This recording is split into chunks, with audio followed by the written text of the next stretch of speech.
The near impossible theft from a safe inside of Dublin Castle, which was not just a castle, but also, among other things, the headquarters of the Dublin Metropolitan Police Department, of the jewels that represented the king's authority in Ireland, was an international sensation. In 1907, just weeks before a royal visit to Dublin, the Irish crown jewels vanished from a locked safe inside a high-security tower at Dublin Castle. Despite over a century of speculation, scandal, and finger-pointing, the crime remains officially unsolved. But now, more than 100 years later, a newly uncovered lead could change everything.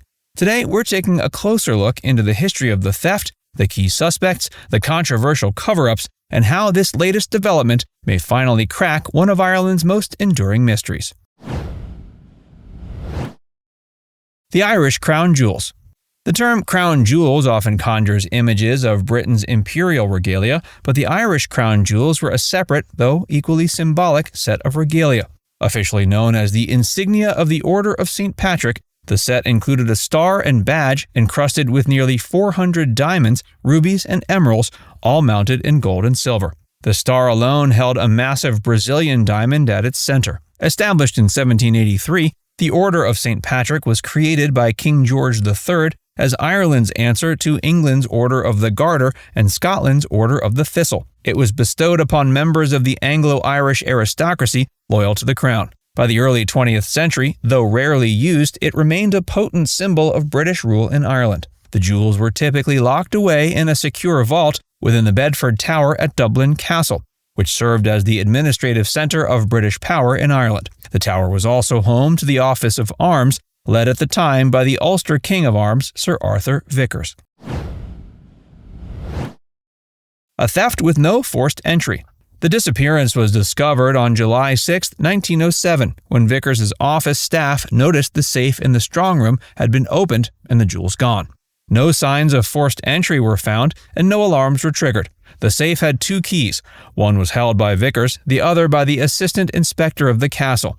But even more damning, Vicars was known to have frequently left the keys unattended or even lent them out. Suspicion immediately fell on Vicars, who was by all accounts careless with security. He was a known drinker and often slept in his office. Testimonies revealed he sometimes allowed close associates into the strong room unsupervised. A report to the king said Vicars had made it a habit to show off the jewels to friends during late-night visits. Despite the mountain of circumstantial evidence, Vicars refused to resign and insisted he was the victim of a frame-up. Public outrage grew. In a desperate attempt to save face, the authorities launched a commission of inquiry, though it was held in secret. The resulting report was never published, feeding further speculation that a cover-up had begun almost immediately. And at the time, there would have been a bit of a scandal around that because there were questions raised about the security arrangements in the castle and who would have had access to keys at the time when the jewels were stolen. So they were never found, so they're missing. Rumours, scandal, and a royal connection. One of the most salacious aspects of the mystery involves the rumors of a homosexual scandal at the castle, which in Edwardian times would have been career-ending and socially devastating. These rumors focused on Vicars and his close friend Francis Shackleton, brother of the famous polar explorer Ernest Shackleton. Shackleton was a socialite with a murky background and a taste for the high life. Though never formally charged in relation to the theft, he was later convicted of financial fraud and embezzlement. Some believe the jewels were stolen to fund his lavish lifestyle or to settle gambling debts.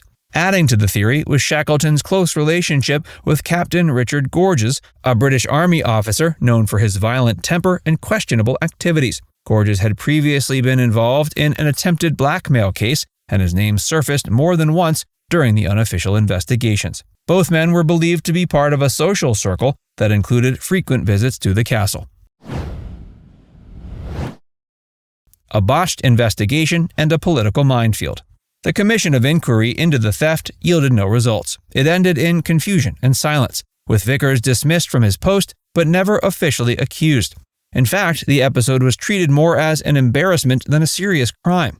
The Royal Irish Constabulary and London's Metropolitan Police both launched their own probes but made no arrests. Meanwhile, Dublin's rumour mill was alive with accusations, mostly aimed at Vicars and Shackleton. Yet no one was ever charged and no evidence emerged to definitively place the jewels in anyone's possession after they were stolen. Years later, Vicars retreated into obscurity, moving to County Kerry. During the Irish War of Independence, he was killed in 1921 by armed men believed to be associated with the IRA. Some historians claim this was a political act tied to his past connection with the British regime, while others argue it was a personal vendetta. To this day, no one has taken responsibility for his death. Modern theories and lingering questions. Theories about the fate of the Irish crown jewels have multiplied in the decades since the theft. One popular suggestion is the jewels were taken to London and sold off privately to collectors, broken up and mounted into other jewelry to avoid detection. Another theory claims the jewels were buried somewhere on Irish soil, perhaps in a rural estate once owned by someone close to the suspects. Some historians believe they may still be hidden within the castle grounds, overlooked during earlier searches. One outlandish idea floated in the 1960s even suggested the jewels were being kept by the British royal family to avoid embarrassment. In the 1980s, a new investigation was proposed by the Irish police, but it went nowhere. Access to key archival material remains restricted, particularly those tied to the British inquiry and private royal correspondences. Efforts to declassify those files have been ongoing, but progress has been slow. A new lead emerges. Recently, a researcher working on a broader study of British espionage operations in Ireland uncovered a document suggesting that a private intelligence report from 1908 may have identified the jewels' whereabouts. The report, which was never made public, was commissioned by senior members of the British government and allegedly names individuals known to have traveled to Amsterdam shortly after the theft, a city famous at the time for its diamond-cutting trade. The researcher, who asked to remain anonymous, claims the report may have been deliberately withheld to protect members of the aristocracy. This has reignited interest among historians, jewel experts, and even law enforcement. Dublin Castle officials have confirmed they are aware of the lead, but declined to comment further. Adding fuel to the fire, a retired detective from the Garda said that Amsterdam had long been suspected as a destination, but was never formally investigated. Quote, "It's possible the jewels were recut and sold within weeks," he said, "but if this report exists and names names, it could answer questions that have lingered for more than a century." Public fascination of the jewels' symbolic weight. The story of the stolen Irish crown jewels has become part of national lore, frequently mentioned in books, TV specials, and podcasts. It's a case that touches on political intrigue, social scandal, and the collapse of the British authority in Ireland. Though the Order of St. Patrick is no longer active and the regalia has no practical use today, their recovery would be a powerful symbolic gesture. They represent a lost link to a past Ireland no longer under imperial rule, and for some, their reappearance would be a form of historical closure. At the same time, they're viewed by others as a relic of colonialism, a glittering reminder of privilege and power at the expense of Irish autonomy. Treasure hunters and private investigations.